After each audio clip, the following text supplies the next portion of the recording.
First of all, thank you, all you diehards, for being here early in the morning to have this hopefully interesting conversation. When I first saw the title of this panel, I was a little flustered in terms of, should we be positive? Should we be negative? Should we be frustrated? Should we be... but we'll probably end up being all of those things at some point or another. I'm going to start out by just saying that when I first started in the business, or when I was inspired, I should say, to go into the business, it was all about this fact, the fact that putting stories up on a screen that are really well made actually can impact people in a very big way. I was very taken by that as at a young age, and I have to say that I definitely got into the business with that in the back of my mind about how powerful this kind of storytelling can be in terms of making a point. But the other side of that, and I kind of caught on to this relatively early in my life, which is that you have to sort of package it with a spoonful of sugar sometimes, because otherwise you may not actually engage an audience enough to actually get them interested in the subject matter of the film, so that the people who really do have an impact are people who really know how to tell stories well. And fortunately, at a film festival like this, and in many other of the outlets that are available to us right now, there's lots of really, really well-told, really powerful stories. And so we aspire to actually, I wouldn't go as far as change the world, but even change a few minds is not a terrible thing.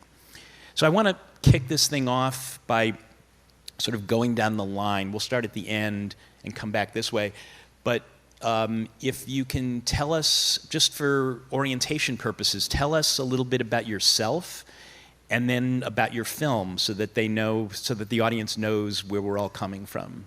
So do you want to start, Kahan? Sure. Hi. Good morning. My name is Jahan Nujaim, and the film that we have here is called The Great Hack, which, thank you guys so much. Thank you. The film is, how to put it in a sentence, is basically I start with a question about. I think that's the easiest way. Ask the question. Yeah, how many people in the audience have felt that their phone could be listening in on them, or have received an ad that felt creepily familiar? Okay. So that's where the film begins, and I think the film is exploring what that feeling means, and what that feeling means in the context of our political apparatus. And what we found is that your phone is not listening in on you, but what's happening is that in the connected world that we live in, you are leaving behind all of these digital footprints of yourself all the time. And a lot of that is happening in a way that's not very consensual, because you don't really understand what you're leaving behind. And what happens is, essentially, there is a little digital voodoo doll of you, which is the amalgamation of all of your footprints that you leave behind. And what that voodoo doll can do is it can predict your behavior. Proof of that is that Facebook and Google's entire business model is primarily based on its ability to predict your behavior and target you at the perfect time with the perfect message. And all of this has been going on, and it was fine when we were being targeted with shoe ads. But all of a sudden in 2016, we saw that get political, and we saw the wreckage sites that resulted. And so our film kind of unpacks that world through the story of this political consulting company called Cambridge Analytica, which had a thing or two to do with the 2016 election and the Brexit referendum in the UK. So that's the kind of the film. We'd like to know a little more about you and your background also. Yeah. Okay. We'll get to it. Yeah. So relax. We're gonna have time for the audience to chime in here. Yeah, should I? Yeah, go ahead. Okay. So so that's a great description of the film. Thank you. Just background. I'm originally from Egypt. I grew up in Egypt. I have an American mother who's actually from Chicago area, and then met my dad in Boston, and I grew up, they met, married, had us, and moved to Egypt. I started making films 20 years ago. My first film was called Startup.com, which was sort of my first film in the kind of tech arena. I made that film with Chris Hedges and D.A. Pennebaker. D.A. Pennebaker, as you all know, passed away a couple days ago, and so it's been a very emotional couple of days. But he was somebody that I wonder what he would say to the question on this panel. He would probably say, you know, you got to entertain people. You can't bore people. Get them into the theater and then we'll talk, you know? And I don't know if he'd kind of be like, I don't know if movies can change the world. I just make them and then put them out there like your kids and see what happens, you know? I think that he'd say something along those lines. But there are, we'll get more into that, but there are some interesting ways that, and I do believe that you make these films to entertain, to bring people in, to start these discussions, and then there are some incredible organizations that you can partner with to see if your film can have an effect after that. But I don't think you can, I don't know if you can go into them with that being the sole reason. You have to go in, I think, with a creative motivation because you're excited to tell that story. So made Startup.com with, you know, the legends of cinema verite, D.A. Pennebaker and Chris, and they have advised me and mentored me over the past 20 years. I'd say every decision that I made, every question I had about films, I would go to them and come out with a kind of clarity and wisdom about motivation. And I think that somebody asked me, well, what is a mentor? I don't know whether I've ever had a mentor, and I think I would say that DA was my mentor because all of a sudden you start to realize that their voice is in your head, and that when their voice is not in your head and you don't know what they'd say, you want to call them up and find out what they would say. So that was Startup.com. Soon after that, I made a film called Control Room, which was about the coverage of the Iraq War from the perspective of Al Jazeera and Central Command. And I made that at a time when, Central Command was like was the military operations in Qatar, and all of the press, the rest of the world's press, was located at Central Command. So Fox News, CNN, BBC. And so in this location of Qatar, you could have Al Jazeera, which was broadcasting news to the Arab world, and 10 minutes away, you had CENTCOM with the rest of the news organizations broadcasting to the other parts of the world. So you basically, in one area, could see this one story being told, but being told in a radically different way, depending on which news station you were watching. And I started it because I had family and friends in Egypt and in the US having a completely different understanding of exactly the same war. And I thought, how, if people's information is totally different, how are people supposed to communicate with each other? And now, which leads us to this project, because I feel like now we're like Control Room on steroids, where two people in the same household can't communicate with each other because their news feeds are so completely different. After Control Room, I made a film in India called Rafia Solar Mama, and after that I made a film with my husband and partner Kareem. We met in the square, in Tahrir Square in Egypt, when the revolution in Egypt started, and he was building a stage and I was making a film, and I started following him, and about 2 weeks after following him around with the camera, he said, I don't want to be followed, but you need a producer, and I think I should be your producer. And so he became the producer, and then things progressed from there. And now we made this film, The Great Hack, and had 3 kids in the process, and here we are. All right.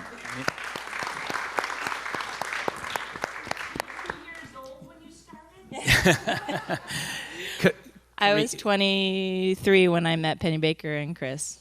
Kareem, you want to add anything to that, or? I think she said it all. Okay. You know, I've learned that when you have an incredibly talented partner like this, you just kind of take a step back and enjoy. Oh, okay.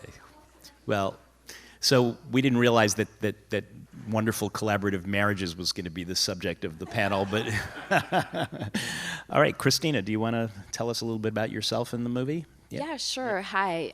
So about myself, I grew up in El Paso, Texas, which is recently in the news because of the mass shooting by an anti-immigrant.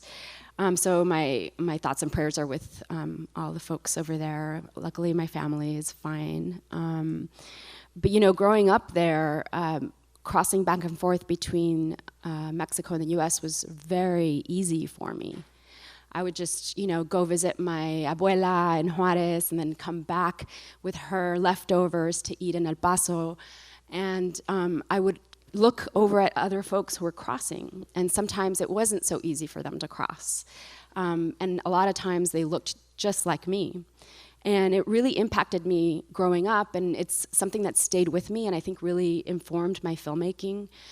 Because now I tend to think about the border every time I think about a new film and how my family might see it.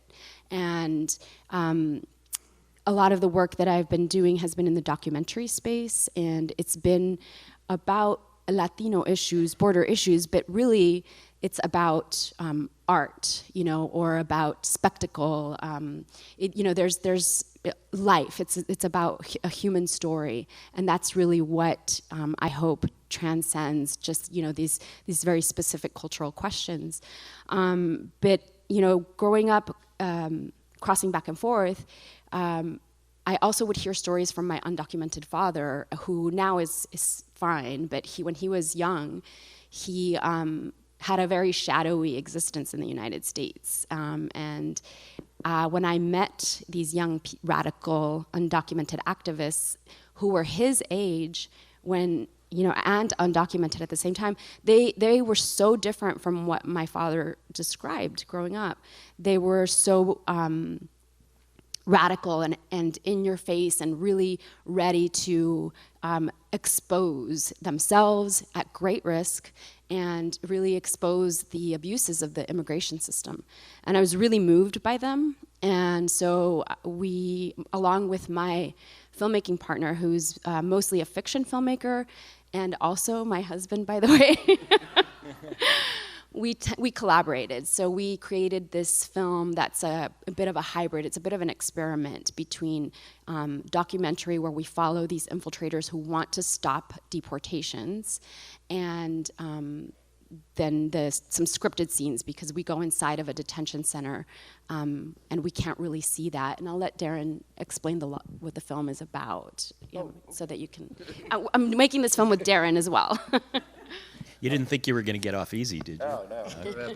Well, sure. So, yeah. So there was a lot about the infiltrators that we could not show because of the documentary nature of it, and we couldn't show what was going on behind the walls. So I actually came to this film during the narrative phase, when the scripted scenes, which were done in collaboration with the subjects who, you know, we see on screen, were elaborated on and created, you know, to form a cohesive thread that was really a narrative, as opposed to just people reporting what was going on behind the walls. And I do remember in the early stages of the narration, we really wanted to build this, you know, as you said, like DA would want to, you know, entertainment, right? So, you know, that's how I approached this. I was like, well, this really feels like an Ocean's 11 kind of thriller, you know, escape, you know, kind of film. So, you know, let's kind of create that tension, and that's, you know, and that's what we hopefully did. Was that good? Great, thank you. So a little bit about myself. I've been producing for Sean Baker for years. I did Prince of Broadway with him, about a West African street hustler, Tangerine, the Florida Project, trying to save the world, you know, for years through cinema. Kinyarwanda in 2010 about the forgiveness process after the genocide, which was a Sundance Award winner, as is this film. So yeah, just trying. I don't know if it's been successful or not, but we're trying to, you know, trying to save the world, you know.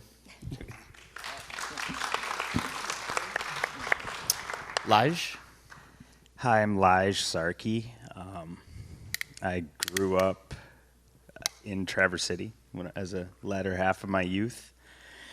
And I live in LA now. I've lived out there for like 25 years, which, not to age myself, but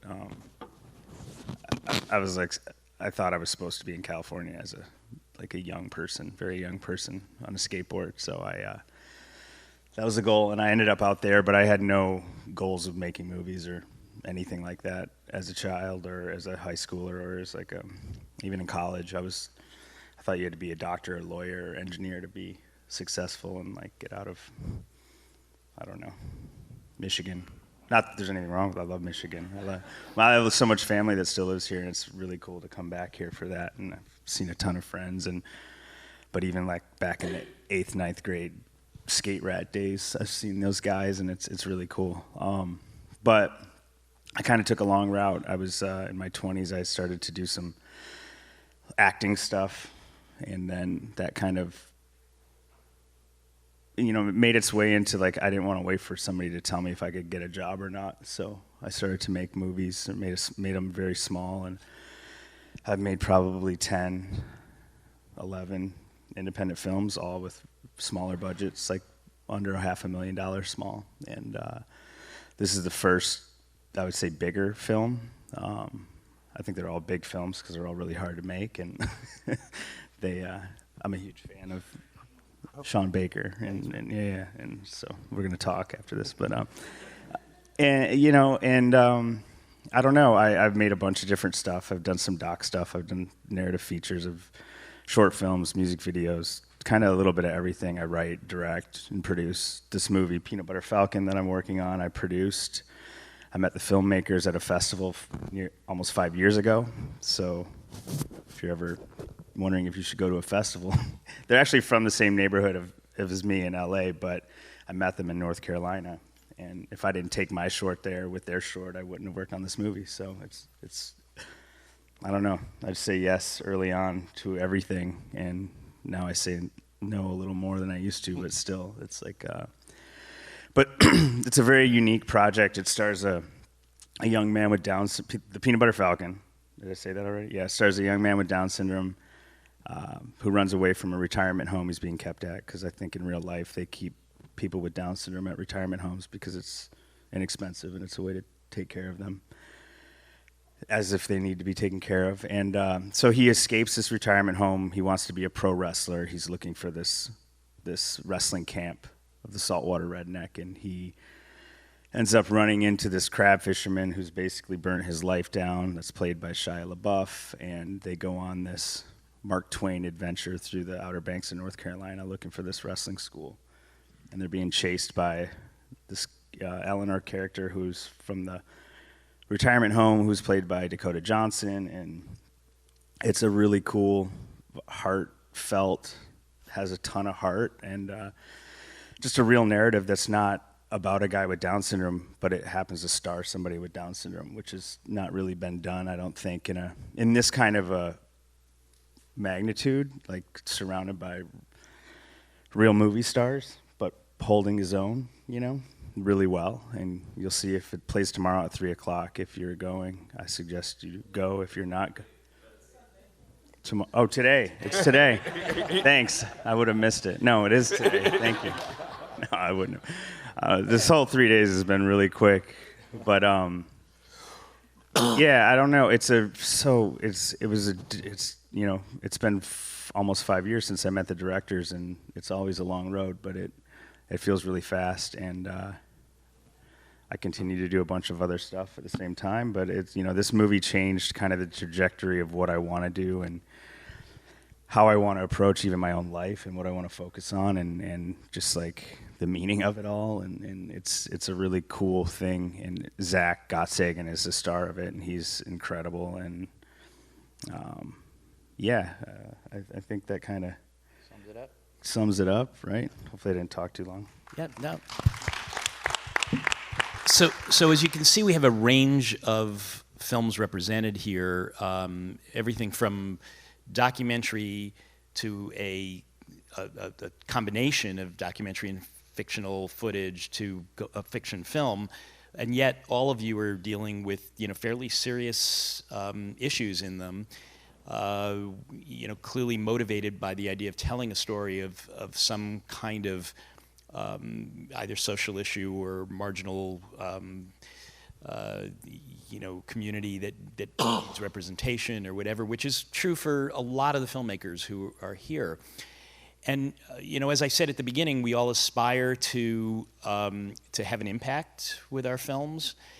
And I'm wondering, I asked you earlier to think about this a little bit, and hopefully you have good examples. But I'm wondering if you can think of any films that you really believe hit that mark that Michael Moore set for us by calling this thing "Cinema Changes the World," that you believe really did have an impact. I mean, something that you might have seen earlier in your life that might have inspired you to become the filmmaker you are, or you feel really moved the needle in some way. Anybody want to jump in? Sure. Yeah. I mean, I think films like Inconvenient Truth, I'd say, definitely changed the needle, moved the needle, and changed the conversation. And a lot of people have different views about the filmmaking aspects of it. But in terms of hitting the zeitgeist and creating, making what was somewhat of an invisible conversation visible, it did an amazing job. And I think that to me is an important kind of area to understand, and what draws us to the films we make. It's like oftentimes there's a deficit of language in these conversations, right? So before Inconvenient Truth, we didn't use the words global warming on such a popular level, on a popular scale. These words hadn't entered. People were feeling the anxiety around the planet, but we didn't have the lexicon.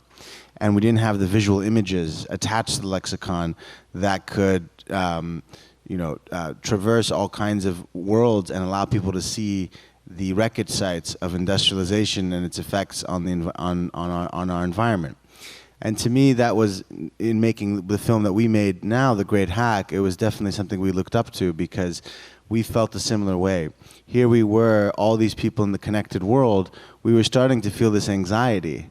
But we didn't have the language, because it was an invisible conversation. It was data. How do you make data into a visual thing? And we struggled with that a lot. And I think Inconvenient Truth was definitely something we looked up to. And I think with our film, it was a different kind of anxiety, right? I think that there was a feeling of anxiety in this country around how democratic institutions could face up to monopolistic tech platforms. There was a feeling of anxiety around how the word truth can survive in an era where we have information warfare being conducted online. And there's a feeling of anxiety around how we can live in a society with these quote-unquote common shared values when everyone's living in their own reality. And the thing that connects all those anxieties is our relationship with these tech platforms, and primarily Facebook. And so that's, we had to kind of follow our gut in the same way that those filmmakers did, and figure out a language to make this world of data visible for people. So I think it's important to kind of, as you were saying, the goal has to be to express that feeling. And if you can make a film and release it in the right moment of time, hopefully it can move the needle. But you can't really go into the film with the burden of, if it doesn't move the needle, then it's not going to be a good film, because that'll affect your creative process in a way that's not necessarily beneficial. Yeah, I think Inconvenient Truth is a great example. Although the cynical side of me pops up and says, well, yeah, but it also kind of had a movie star at the center of it. I mean, not technically a movie star, but that drove that film to, did more than $50 million at the box office. I mean, it's like one of the all-time highest grossing documentary films, but it does show you what's possible. And I think you're right. That is a movie that really did change at least the conversation, if not the world, since we've gone like 100 steps backwards. Yeah, but it became, I think it became, the film is used as a reference point for the conversation. And I think that, to me, is the ultimate kind of measuring stick for a film really tapping into the zeitgeist, when the film itself is the reference point culturally. Yeah. Did you see the sequel, by the way? An Inconvenient sequel? Because arguably it's a better movie. It's an update, on the information in the film. Didn't get seen by nearly as many people, unfortunately, but you should check it out. It's really good. So thank you for asking that question earlier, because I did think about it, and I have two examples. The first one is a film I studied early on when I first decided to start making films. It was Earl Morris's The Thin Blue Line, because I think it it was an artistic breakthrough that raised ethical questions around the documentary form. But it also impacted the case of a human being, an individual. And so I think it had tremendous impact, and it changed the world and continues to as we keep studying the film. And then more recently, there's a film by a colleague of mine in Texas, Debbie Eskenazi. She made a film called The Southwest of Salem. And the film is about these 4 women who were sent to jail unjustly. They were lesbians, and it was a jealous man who wanted to see them punished, And the film ended up exonerating them. And it was referenced, by the judge in the exoneration, specifically the film. So to me, that is, these are films that are moving the needle forward in so many different ways, not just through the form, but also, just impacting, the conversation as well and people's lives, like real human lives. Thin Blue Line is interesting because, as you point out, the form of that movie was something that we hadn't seen before. And a film like yours would not have been possible had that film not broken that line with recreations becoming part of the vocabulary that's used by documentary filmmakers, which is really pretty fascinating. Lige, do you have an example, or? I mean, documentary-wise? No, it doesn't have to be. Actually, I'll inspire you slightly, which is that the one that popped into my mind thinking about that goes back a long way. I hope there's some people in the audience who remember this, but it goes back to my younger days, which was a movie called The China Syndrome, which starred Jane Fonda and Jack Lemmon, and was about the nuclear power plant in Pennsylvania that nearly killed us all. And the fact is that it wasn't specifically about that. That's what's interesting. It was a fictional film that, interestingly enough, was released around the time that there was a real meltdown of a power plant in Pennsylvania. And that film, all by itself, and it was a very, very big grossing film at the time, completely changed the conversation about nuclear power, which would never have happened and that was a fiction film. So. Yeah. I don't know. I think when I think about it, it's maybe a more simplistic view of what's affected me. It's even like Tangerine was an important movie for me. Just why it was made, like how it was made, but also the relationships within it. And those being on film and God, there's so many like current things I feel like that are addressing. And stuff that I'm working on that's for the future that is addressing a lot of these like social issues, or Minding the Gap was a great documentary on just like misguided youth and the consequences of that, and I'm more driven to I feel like what our young people are being exposed to or constricted within. Like I feel like we're going into like this really overly safe place or protected place where people don't roam free and discover the world or create any independence for themselves, but that's my own thing. But there's, like everything that you guys have been talking about, it's I don't know, this movie, The Peanut Butter Falcon, that, it just opened your eyes to what's possible with, say people with disabilities, or, there's, I don't know if I have a great. No, that's okay. You don't have to. Yeah, it was a challenging question, actually. Go ahead. Yeah. I think what you're saying about seeing what's possible is a really important point, because I think that's what the magic of films can do, is to give people. It's not a tangible thing. I think it's very hard to see how a film can measurably change the world. There's a couple of examples, like The Hunting Ground got the law changed, right? So there's a couple of examples like that where you actually see how a film was then used to change the law. But I think more generally, it's a film being able to paint a world that you never otherwise would be able to imagine, or show you into rooms that you never would ever be able to get to see. That's what inspired me about the early days of cinema verite, and watching these incredible films like Penny's Penny and Chris's The War Room, or going back to Bob Dylan and actually feeling like you were in the car with them. It's like a time machine. But then they also did The Energy War, and so you get to see these films in these times that you would never otherwise get access to, and that sort of opens your mind to possibilities. And I think that's intangible, but I think it has the ability to change the conversation, or open the conversation, or see another time period or another world that we're not seeing right now when we're stuck in this very, in our own time and place. So I think it has the ability to change the world in terms of our imaginations. I talked to Alexander Payne, I think, about this, and he said that empathy is the genius of the heart. And I think that that's another way that a film can change the world or affect people.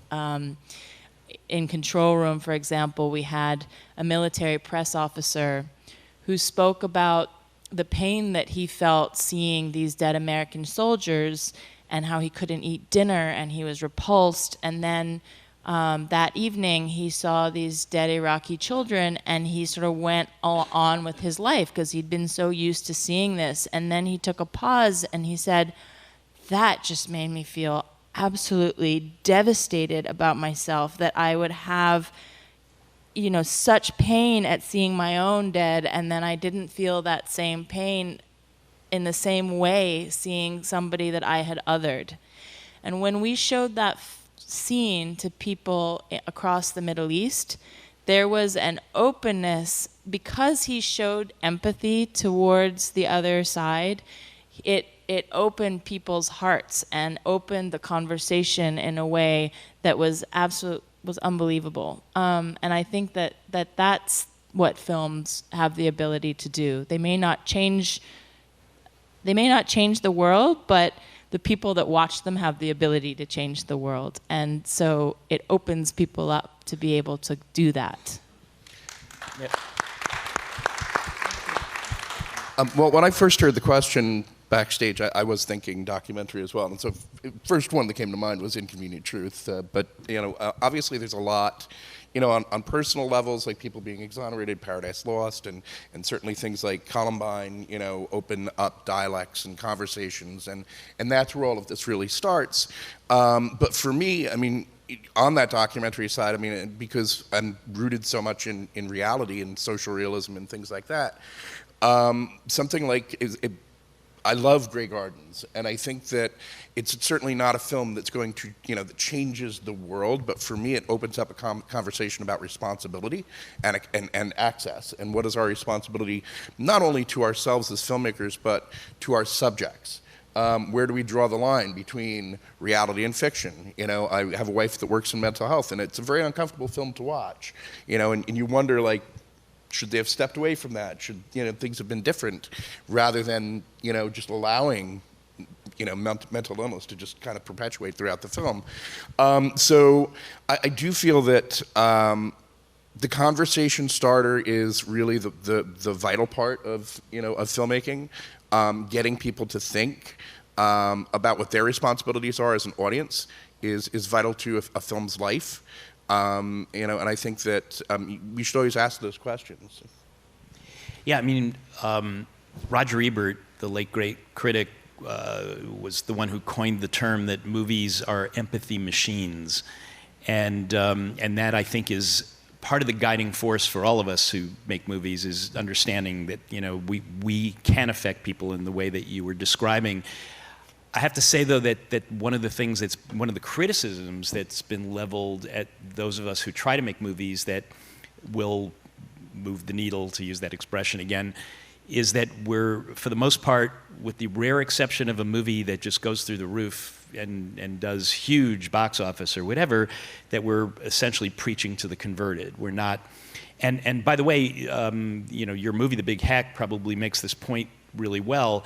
But we're living in a time where that's worse than ever because people are channeled into their own, you know, their own information feeds.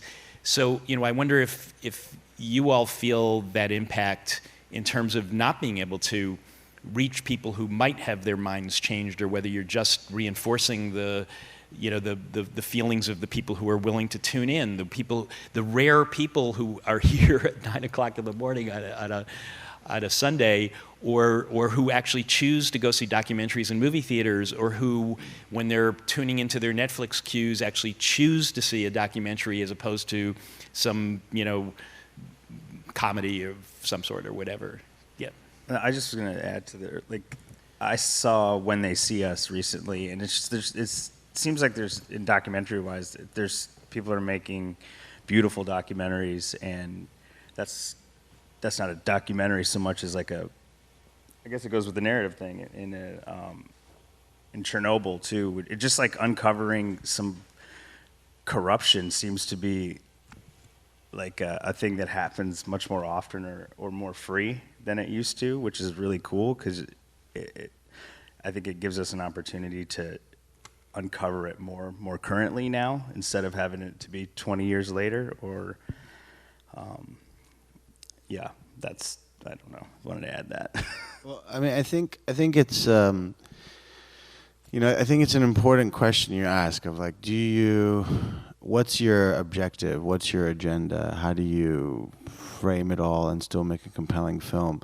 I think you have to ask yourself if you're a humanist or not at the core. Because if you're a humanist, you have to believe that we as humans, no matter how polarized we get, still have something inside of us that when it's spoken to or awakened, and you can call that empathy, you can call that whatever word you want to call, you know, the soul, when it's connected, it has the ability to tap into something about us that we crave to understand in the human condition.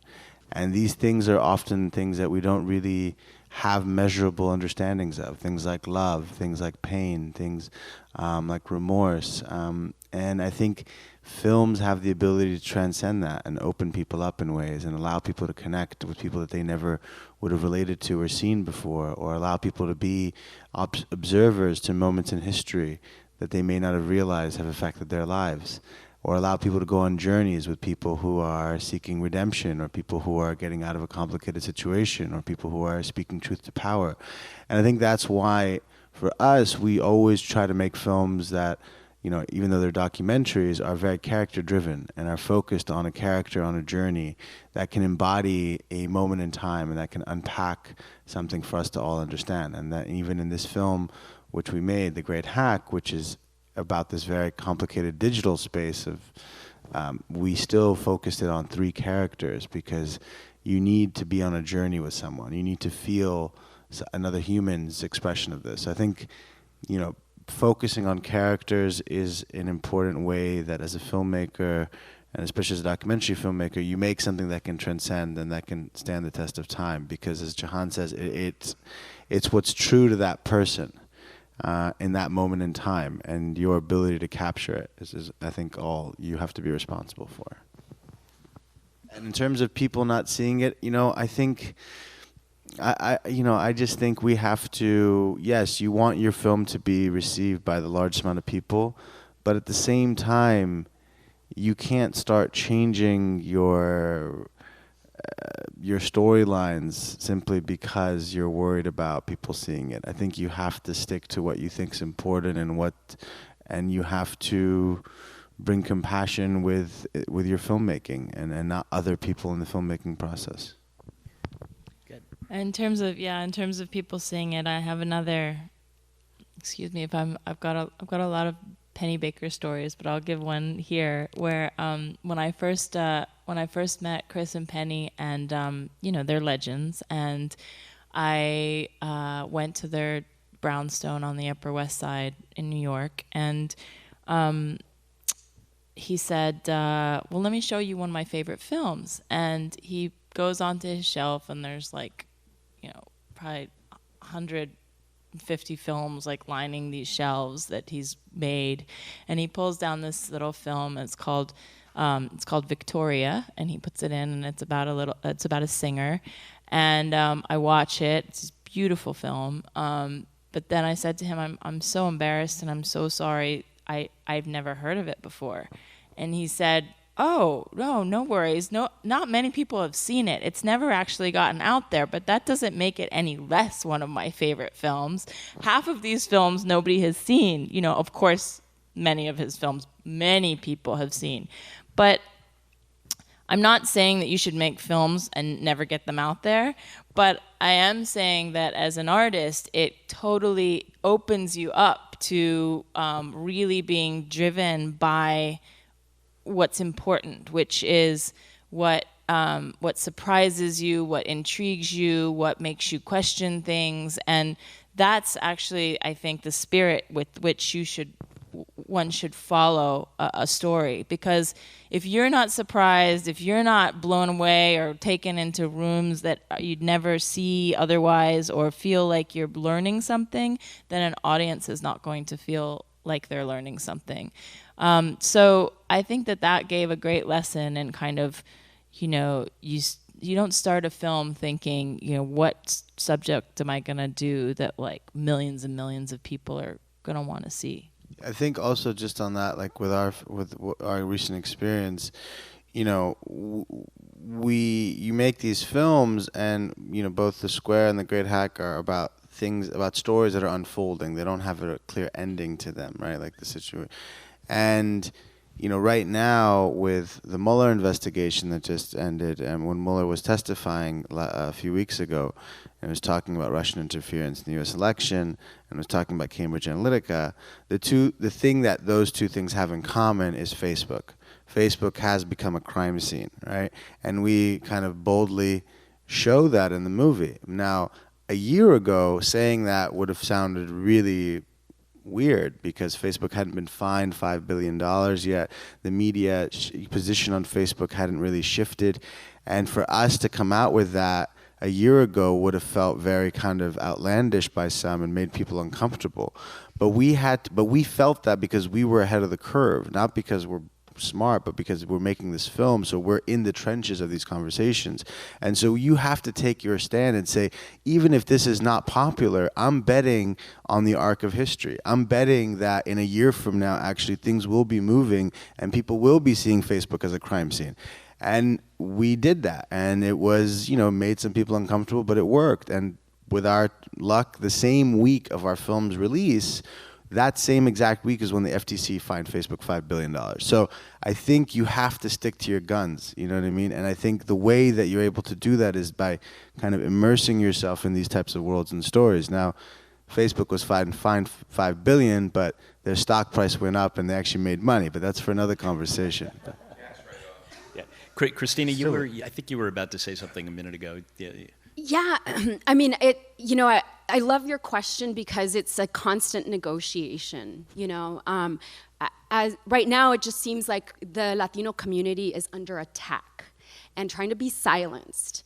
And it's become pretty violent, but even before now, I've still had that feeling of just even sometimes just making the film sometimes is enough of a political act. It's just like, at least I made something, but then you do want to feel like you're heard.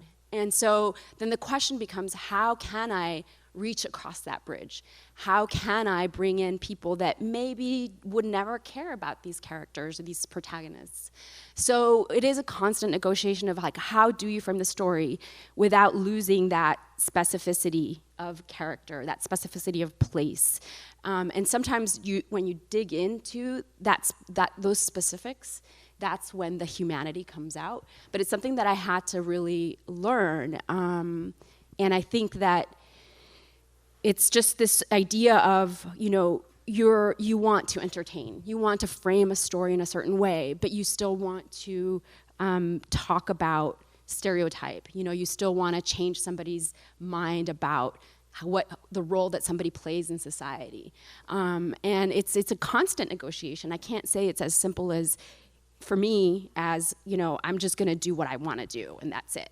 I mean, I want to celebrate and critique our culture at the same time. And so it's just, when I say our culture, I just mean American culture, not just Latino. We are American. And so, it's a very great question, because it's every film, you attack it in a different way. You find that way of reaching over, again, without losing yourself, like you're saying. Lige? The question is, how do you get to the audience, right? Like, I mean, it's still, I'd be curious. It's still a business, which is the hardest thing for. Well, I mean, there's many different strategies. I mean, in some cases, people are relieved of the business part of it because they've made their movies with grants, or it's been commissioned by somebody who believes in what it says or whatever. But you're right in the sense. I mean, if you boil that down and forget about the dollars for a second, but make it just sort of to Christina's point, which is that you want as many people as possible to see the movie, no matter what your economic motivation might be. I'm sort of curious what strategies any of you have employed to try to get it out to as broad an audience as possible. So I guess that's what I was saying is, like, if we had the same movie and we didn't have Shia LaBeouf and didn't have Dakota Johnson, would we have gotten the money to make it, or we'd be in the Outer Banks of North Carolina with $200,000 running around with Zach and the director who was originally going to play Tyler in the movie. And it may have been a beautiful, it would have been a beautiful, it's still the same script, and we would have told a great story, but the cream doesn't always rise to the top. As you're saying, that movie you were shown, that's a great film, one of the favorite films, no one sees it. And so there's so, and this is all redundant, there's so much stuff, how do you get through? And a movie stars doesn't always work either, there's no formula, there's not a case study that really lays it out, or we'd all be doing it, I think. And we have, for Peanut Butter Falcon, just the trailers performed really, really well. Like, the engagement, the positivity, the critics, but it doesn't mean everybody's going to show up next weekend to go see it at the movie theater, and I hope they do. But it has 7 cities that I have to go, oh shit, hopefully people go, and then 9 cities, and then it's nationwide, and it's got all the formulaic pieces to be successful, but that's been proven over the last couple of years that it doesn't mean anything. Like, people either know or they don't. You can't make the movie and then just dump it in the marketplace. I mean, that's for sure. The company that produced An Inconvenient Truth that we were talking about earlier, Participant Productions, they have a policy about every movie that they make that there has got to be what they call an action point for every movie they make, that they know that they're going to work on the grassroots of marketing that movie right from the get-go, with the understanding that there's a particular issue that they want to engage people in, and then they actually have a strategy as to how they're going to get it out there.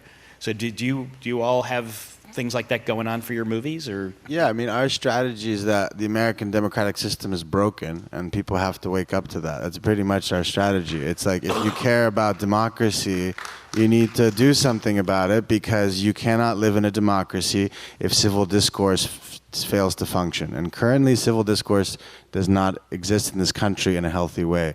Currently, the second thing, you cannot live in a democracy if the mechanism for building community, which is driven by technology platforms like Facebook, is one in which it really just pushes you to further your own confirmation bias and continue to build more and more polarized states. You cannot live in a democracy when you have when you have transferred over so much of your privacy and accepted the fact that your admission fee to the connected world is giving up all your privacy. And you cannot have a democracy when you do not know who is paying for political adverts and where the money is coming from and how it's being used. And I say all this as an immigrant to this country.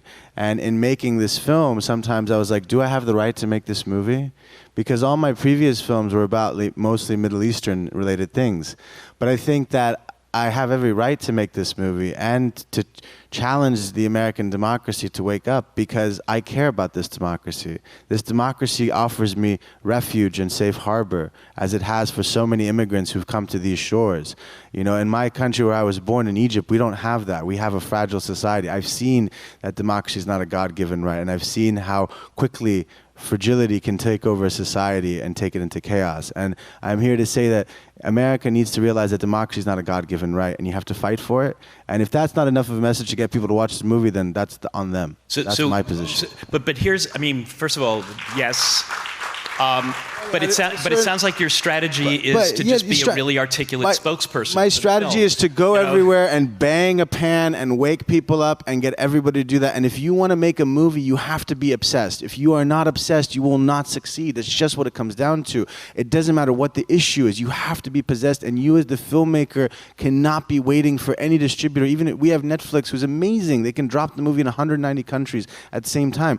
But if you're not pushing it as well, no one's going to push it for you. You have to bring the urgency, and it's that urgency that allows you to stay up overnight. It's that urgency that allows you to get your crew to do things that they'd never imagined and surprise and encourage. It's that urgency that allows you to make a great film. And I don't think any great filmmaker was not obsessed and probably even possessed in the process of making their film. I mean, there's just no other way. I don't see you do get to on the brink of madness. I think you have to. Okay, but agreed. All right, but how are you going to get people to watch your movie? By becoming mad. I can attest to the fact that he's been banging the pot 24 hours a day. I mean, with an obsessiveness. I mean, we all have, but as you said, he's trying to get on. Netflix is great, and in terms of its reach, but I have never worked with a distributor where it's just the distributor that takes it on, right? You have to figure out all kinds of different ways to get the film out there. And we are trying to figure out how to push the message out that this is not, losing our democracy is not a partisan issue, right? And so it may feel like we are trying to get this out, preaching to the choir, because this technology did lead to Brexit, led to Trump being elected, but the reality is that it's something that everybody on both sides of the aisle should be concerned about, and very concerned about, and we are figuring out what the messaging is to get to people on both sides of the aisle. Yeah, I mean, obviously festivals are a really important part of that, because you're actually doing what you want to be doing right this second, which is to everybody in this audience who hasn't already seen your movie is going, oh my God, I'm going to put it on my Netflix queue. So I mean, I get that, but yesterday we sat with Senator Warner in Massachusetts, okay, and he was there, and Senator Markey, another senator, to get them behind the movie. There's a bill being passed that Feinstein presented a bill on voter privacy this week. So we are actually trying to change the law, because 2020 is around the corner, and the vulnerability. The reason why we called the film The Great Hack is because a hack is the ability to exploit a vulnerability, right? And that vulnerability is in the mechanics of how voting happens today. And so there are tangible things you can do, like get a bill passed to actually allow for hopefully a free and fair election to happen. Like there are real things that you can do as well. But again, you're talking about your aspirations for the film and your intentions for the film, your hopes for the film. But what I'm trying to get at here is how you get eyeballs.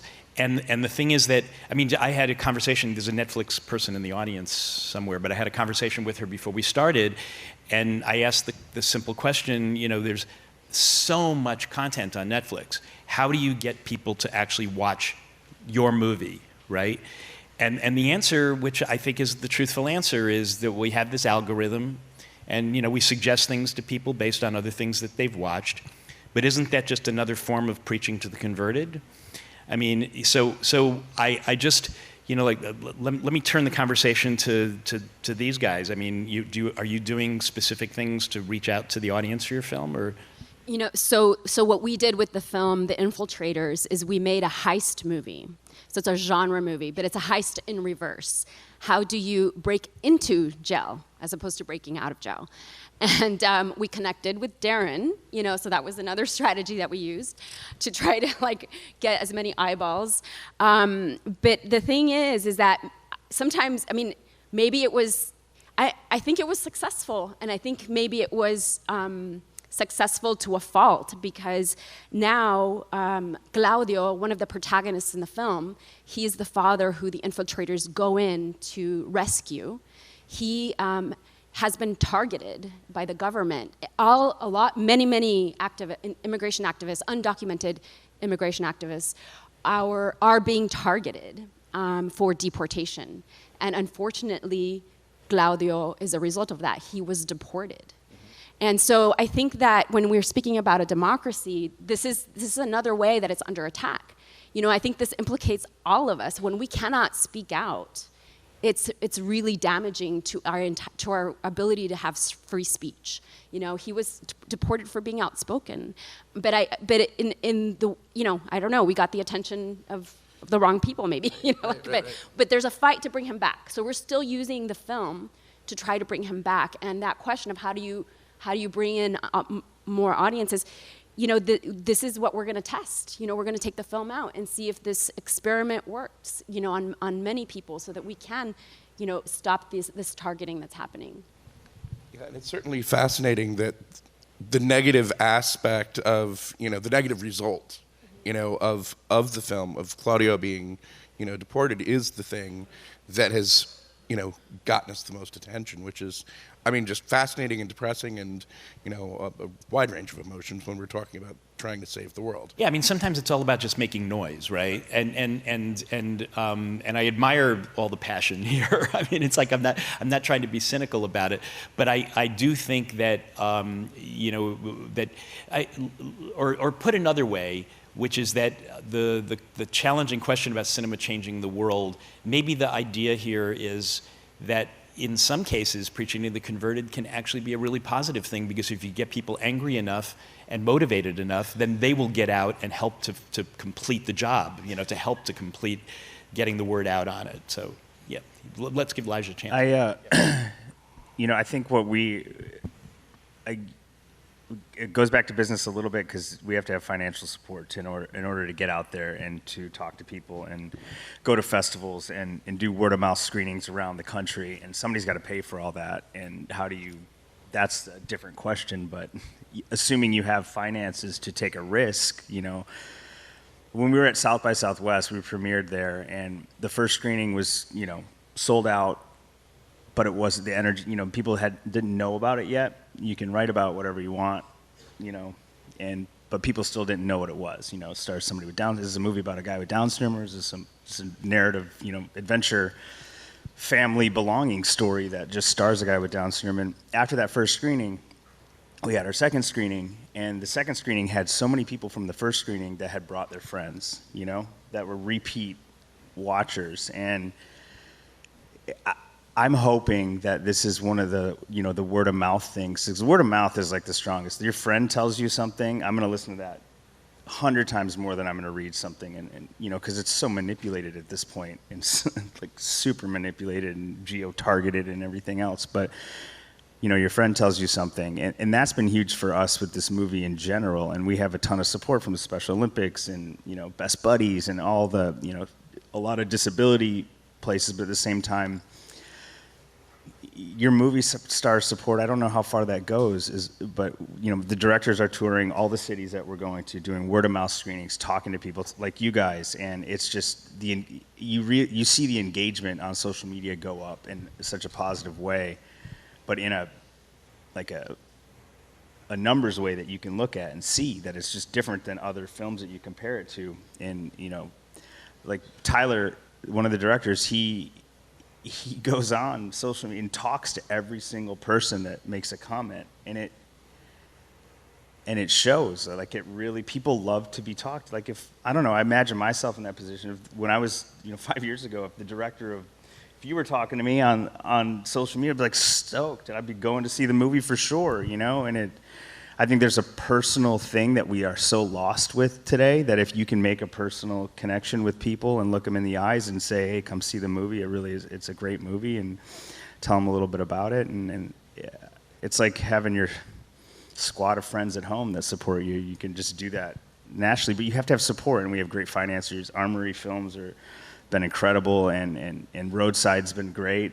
That's distributing the movie, but you still have to pay for this stuff to have this opportunity. So I guess it goes back to great story and getting people to believe in it. But I think, execute. We don't know if it'll work, but this feels like the most organic and authentic and hopefully successful way to do it. You know, how do you get eyeballs on it?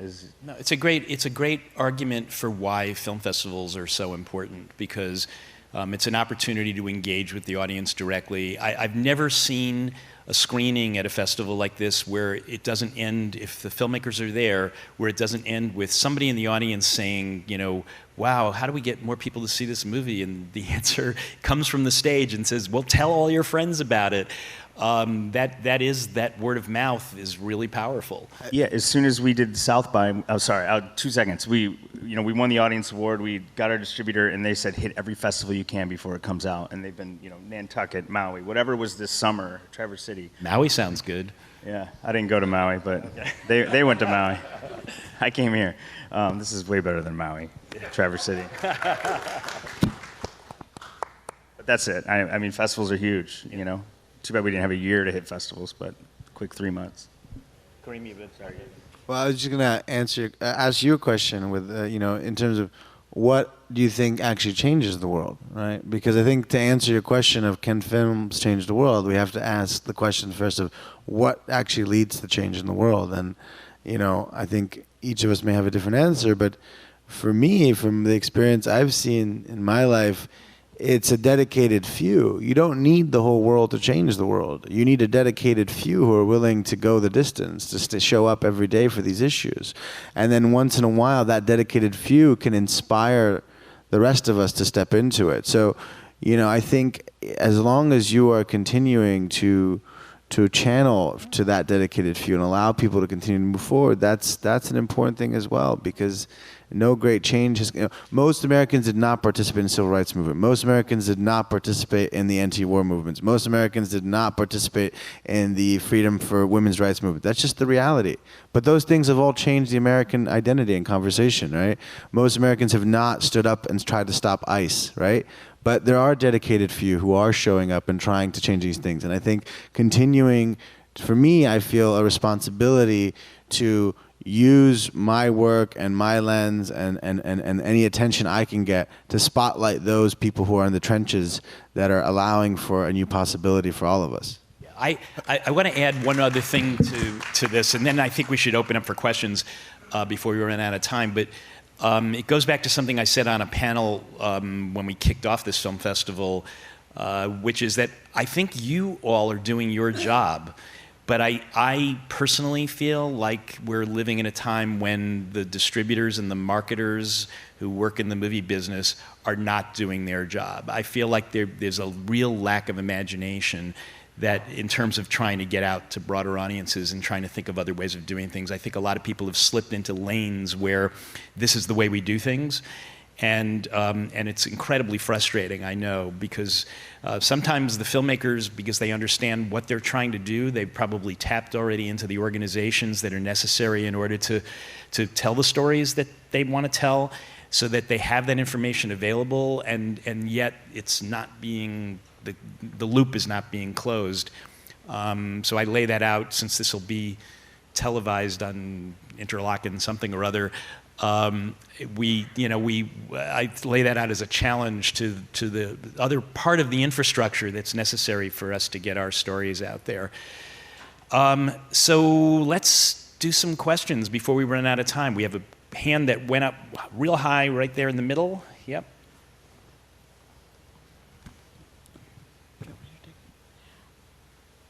There's a movie here that I think moves the needle, like you were talking about earlier.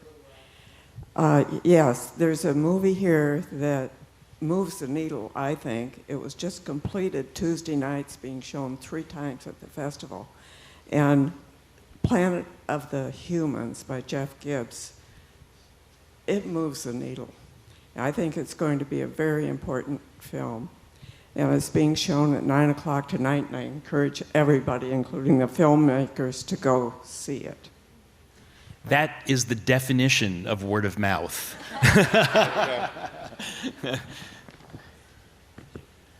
Okay, we'll work our way up to the front here. Yeah, go ahead. Ira, at the beginning you asked the question what movies these filmmakers thought inspired them, that they thought led to societal change. I mean, every year I come to this festival, I see these movies, and that's why we come back. A couple movies this year, Slay the Dragon, and you talk about a dedicated minority. You have one person that created a movement that got rid of gerrymandering in Michigan. And After Parkland is another, where, too often movies and documentary movies, they tell you what's wrong, and most people know what's wrong, but they don't offer hope and they don't offer a solution. These two movies offer hope and offer a solution, and they have young people, dedicated young people, activists, and if that's not inspiring, I don't know what is. By the way, unfortunately I didn't see your two movies. I saw your movie, and it was a tremendous movie. And I think it is very inspirational. Thank you so much. Again, we don't have questions, we have word of mouth. Okay. We'll come around. Okay. Thank you all for this. This is wonderful, hearing this, and it's inspirational. And I wanted to speak to the great hack. I saw the film. It was brilliant. Brilliant, brilliant, brilliant. OMG. Okay? More word of mouth. If that'll do it. And my question is, this Facebook is very disturbing to me. And I have heard that it's very difficult to get off it. Not just by ignoring it, but to actually get yourself off it. Can you speak to the audience on that? And, do you feel people should boycott it or something? Because Zuckerberg said that that he didn't intend Facebook to be what has happened with it. That he intended it to be a way for people to connect socially. And it's gone out of control, and but I'd like you to speak to that if you could. Yeah, it is very hard to get off, but the issue is actually even bigger than that. With all of these platforms in the United States, it is almost impossible to opt out, right? In Europe, there are laws where if you want your name, your address, information shared about you, you have to opt in. But we have very different laws in this country where it's very, very difficult to opt out of your information being shared. And so there's a very serious conversation that needs to happen between, Facebook is one, but Facebook, our government, and the technology industry to change the laws. Yeah, basically, the thing we have to realize we've entered into, just like we had, industrial capitalism, which was, the era of industrialization. The era we're living in now is surveillance capitalism, and what that means is that you are participating in this connected world, which is controlled by a few technology platforms, and you are allowing for all of your recordable behavior to be surveilled. And that surveillance that is allowed is actually protected in this country as freedom of speech. So you have the right to be monitored in your consumption spaces under the freedom of speech laws, which is being contested now. But we have entered into this space where so much of your recordable private behavior is bought and sold constantly and available. And that comes from the law in this country not saying that data is property, and allowing Google and other places to be able to read your emails without your consent and fully understanding what's happening, allowing Microsoft to have access to even the data of minors. This is just areas we've entered into, and it's not because these companies are evil or intended to do so. Nobody wakes up in Silicon Valley and says, hey, how am I going to wreck democracy today? That's not a conscious thought. It's happening because the same way that during the era of industrialization, we saw the spillover effects where people, even in Michigan, you had people who were incredible American factories, but you also had a lot of pollution that was happening, right? And it took years for people to realize, wait, there's a cost to this growth. There's a cost to this industrialization. You shouldn't spill all of your waste into the water aquifers that we then drink from, right? So this toxic waste that we saw as a result of industrialization exists in the information age that we live in today. The problem has been, though, is that information waste isn't contained into one space. You don't have this like, oh, there's been another wreckage site and it's just in this one little area of Michigan. No, it's happening in this borderless reality that we live in, and we have to now put in the safeguards to contain this waste and to correct the behavior and to stop this from happening again. And I think that's why it requires the tech platforms, it requires the government, and it requires citizens, because what we're asking for is a new social contract. But the new social contract of today is no longer between government and citizens, it's between government, citizens, and tech platforms, and it takes place in the name of a user agreement, which is a legal contract that you sign every single day, and most of you have never even read. If I handed you a stack of papers, you would read it. But because it comes in this digital form, you just go to the end and you click OK. So that's what we've been conditioned to do for many years, and this is why we need to have this moment of awakening to change that. Okay, so we have a question over here. Yep. Could we get the other microphone up front? There's a bunch of questions up here. Yep. I'd like to make a quick statement and then a question. As a musician, I thought music would unite everyone and heal the nation, but what I found was the industry and pundits too, they wanted to label in what you're supposed to like and divide, so it's divide and conquer again, even in music, which rhythm all unites us because we all have a heartbeat. My question is, does shaming ever work? Because with the immigrant thing, the immigrants are really the backbone of our labor force, doing the jobs that no one else will do. Plus, we are the ones creating the problems with our desire for drugs, because my mom used to live in Brownsville, Texas. So going across the border, I had the time of my life being just pennies on the dollar, living the life, the dream. And everyone was friendly, and Mexico was the best welcoming place. All vices were legal. It was, except for guns and violence, of course. Can you formulate this into a question? But I'm wondering, can we ever shame our, because as a nation of immigrants, we need their labor and they are who we are. Why is it a problem with the fear and lies of today? Would shaming on this problem ever bring any sense to it? It just pisses me off to no end degree how America be not the land that I love anymore. Sorry for being emotional, but I lost it. Okay. Anybody want to talk about it? Yeah. I feel your passion. Thank you. Thank you for that. It's very upsetting, and we have seen people who are very angry trying to do something and change the system, and that's what fuels them. What I have tried to do with the films is stay away from the shame, because I just feel like it's just going to it's not going to have as far of a reach, as empathy. You were speaking about empathy, and I do believe that if you humanize somebody, then and you see them in their three dimensions, you don't just see the goodness, but you see them as a complicated people. That's what's going to connect more than this kind of yelling at someone, but I do appreciate the sentiment, and I just I'm just trying to find my way. Mexico now. Really. Okay, good.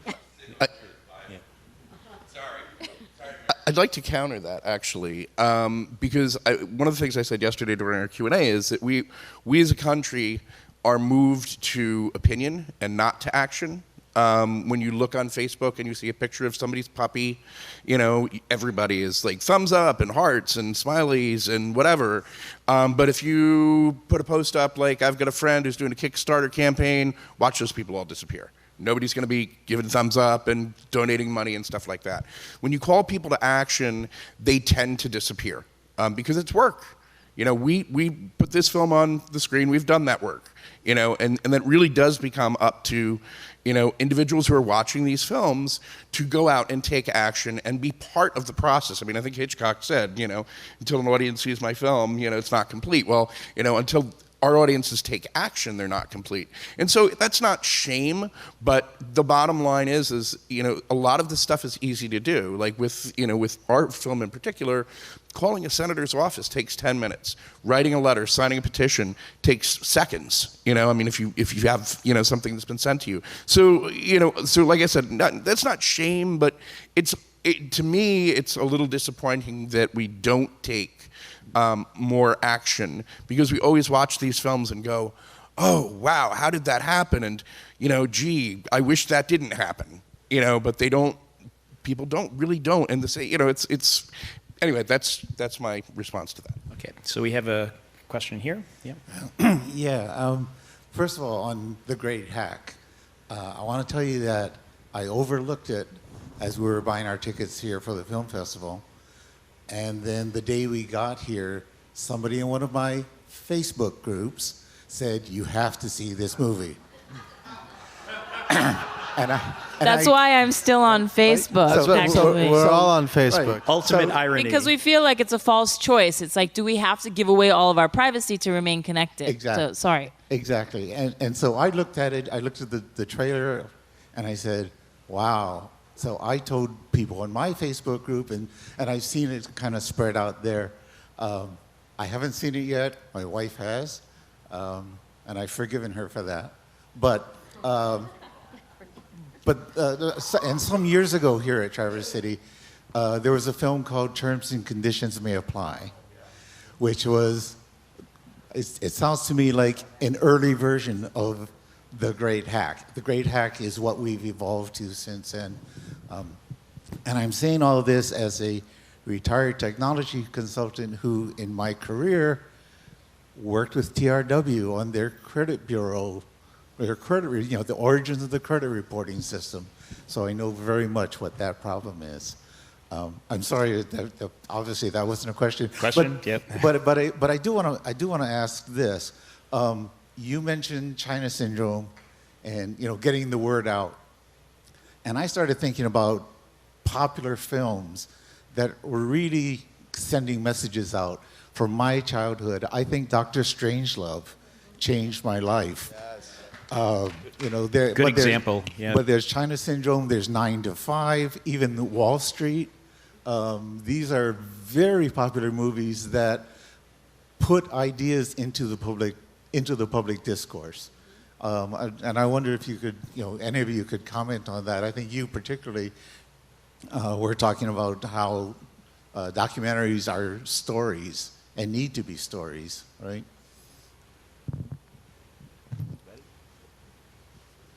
I mean, I'll say quickly that I think Michael Moore, the founder of this festival, has done an incredible job of getting films out. And he has very, very strong opinions, and those opinions are seen through the films, and he doesn't feel like he has to be sort of trying to get to, I think, both sides of an issue. I think he's an example of somebody that feels like, I get my film out in the biggest way possible, and it is a committed few that are going to change the world and be inspired by those films. So I think he's a great example of that. And also, I will say, really the pioneer of getting our docs into cinemas. He was the person that made the public feel like, we can watch documentaries in cinemas, and made it work business-wise, and then made distributors feel like they could actually put films in cinemas. So really props to him for opening those doors. Okay, we have a question here. Yeah, to Kareem and Jahan. They tell us to eat the microphone. My generation, and most of your generation, grew up valuing privacy and having a sense of anywhere from caution to paranoia about what we put on social media. As parents, I know I see the younger generation with no caution putting everything. Have you learned any insight as parents on how to communicate at least some caution to that generation? I'm terrified. I mean, we have twins that are 3 and our daughter's 4. So we're just trying to keep devices away from them as much as possible. They're not posting yet. So I just feel like so far we haven't like. As long as that's what you think. Yeah, I know.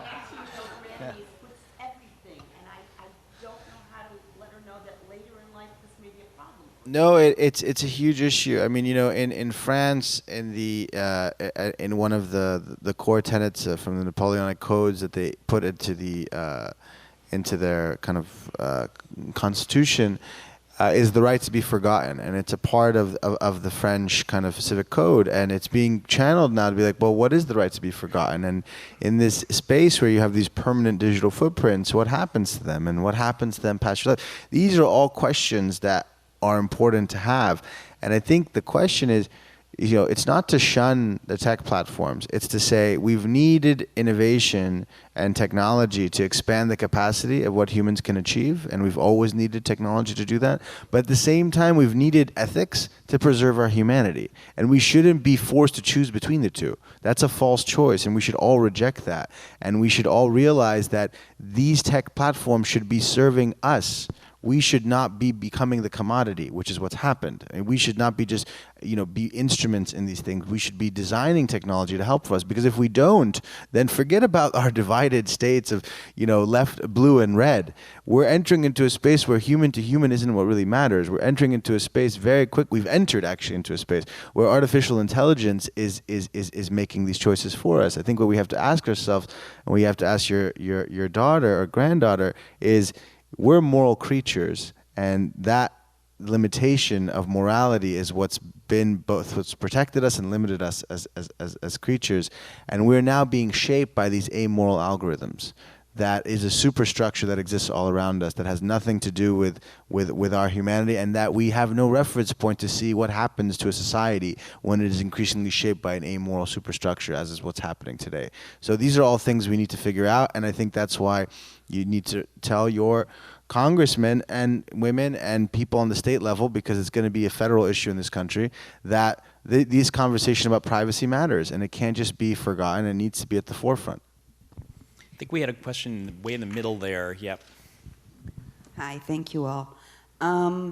First there's propaganda, and then you have information, and I just saw the movie Chelsea Manning, where she exposed the war crimes to Julian Assange. And so and of course it's a challenge to our homeland security. So I'm wondering then, is the question more how to change the US government or how to change the capitalist system? Does that ever enter into your basic approach to movie making?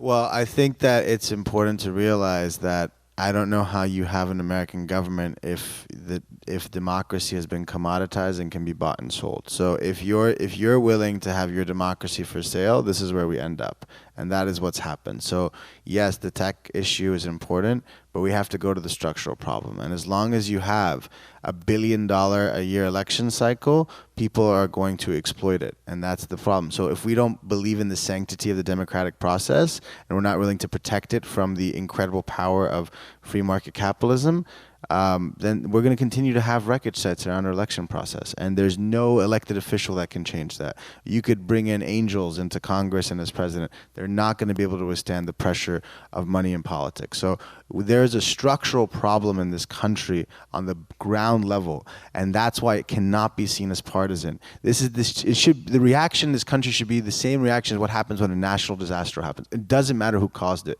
It really doesn't. It's about fixing it, and the sooner we can begin fixing it, the sooner we can begin having some results. Because if you don't fix the core, nothing works. Anybody else want to add to that, or no? Yes? Well said, no. Okay, we have time for one more question. So, and you've had your hand up for a while. Go ahead. Here comes the mic. Yeah. on a more personal level. Eat the mic. Okay. Yeah. How can I handle family and friends who appear to me to have been brainwashed, lacking empathy without getting angry? Does anybody have any hints? Have a film festival for them in your home and start showing them some of these movies. You know, and don't tell them what they are in advance. Yeah. Yeah. Serve some drinks along with it, you know. Yeah. I'm with her. No, I mean, yeah. for a long time. Yeah. But the truth is, when I was a kid, you went, and long after that, you went to the movies to be entertained. That's what movies were for. You started looking for psychological or political messages. When we met, I was in college, grad school, she was in college. We first got into thoughtful films, Ingmar Bergman, stuff like that. And then we started to change. I won't say more. Well, you know what? I want to say something about that because I think it's you know, none of what we're doing here belies your point. People do go to the movies to be entertained, but different groups of people have different thresholds for what they consider entertainment. And there are people who look for more thoughtful things. There are people who want more silly things. I mean, you know, whatever. But ultimately, that's what all of these folks have done is they've done a really good job of making really compelling. Whether you use the word entertaining or not is, you know, it depends on your reference point. But it is. And this brings us perhaps right back to the beginning of this panel. It's about telling a really good story. And then the message is in there. It's in there. And I'm a big believer in the fact that, you know, the more you kind of slip it in on people, the more chances that there's going to be something that's really going to stick with them.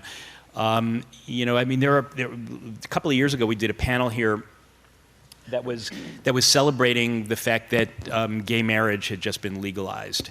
And one of the points that was made on the panel is that one wonders whether gay marriage would ever have been legalized if Will and Grace had not been on television for all those years, and sort of made to people who were perhaps never going to head in that direction emotionally, somehow managed to humanize it in a way in which people were more accepting than they ever had been before. Now, I think that's probably giving too much credit to that particular show, but it's the big point, which is that sometimes it's chipping away at people in the most subtle ways in order to get them to change their attitudes about things. And on that note, unfortunately, we're out of time. So I want to thank the panelists for being here, for their great work, and thank you all for being here on a Sunday morning.